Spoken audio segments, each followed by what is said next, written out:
Hey everybody, what's happening?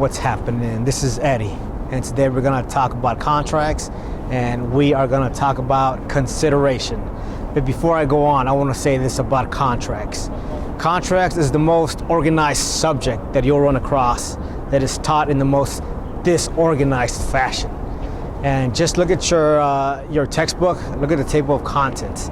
You start off with consideration, and then it goes on to offer, and then it goes on to acceptance, and then back to offer. And then by that time, you're like 2.5 months into your course, and you're like, what the hell's going on here? All right, but it does not have to be that way. There are templates where you can systematically approach all these issues and make sure you touch on all the major issues. Okay, so today we're going to talk about consideration and how it showed up on one of the past California bar exams. And in that case, you had a patient who made an offer to his doctor, and he says, "Hey, doctor, my family is not taking care of me. So if you keep taking care of me, I'm going to give you all my real property." And the doctor, she thought that the patient was kind of like out of his mind, so she didn't think it was a serious offer.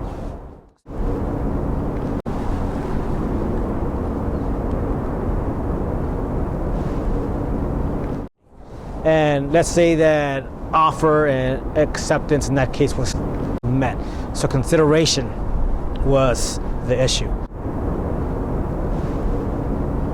And you have to touch on consideration, because then she said, "Hey, okay, I accept."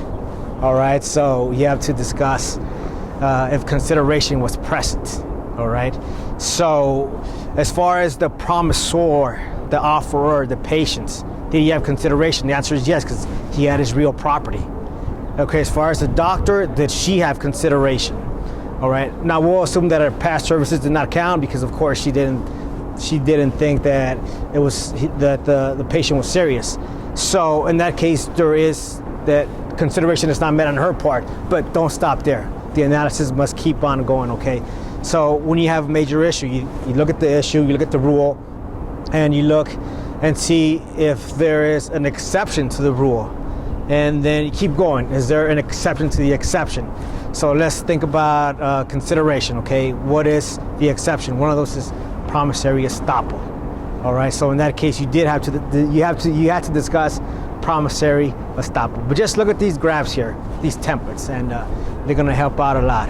So I also want to say this, that the way you learn something, this is very important, that the way you learn something is by actually applying it. So if you learn something and you don't apply it, you're not going to learn it. So that's why there are some examples of past bar exams here at the bottom. So do look into those.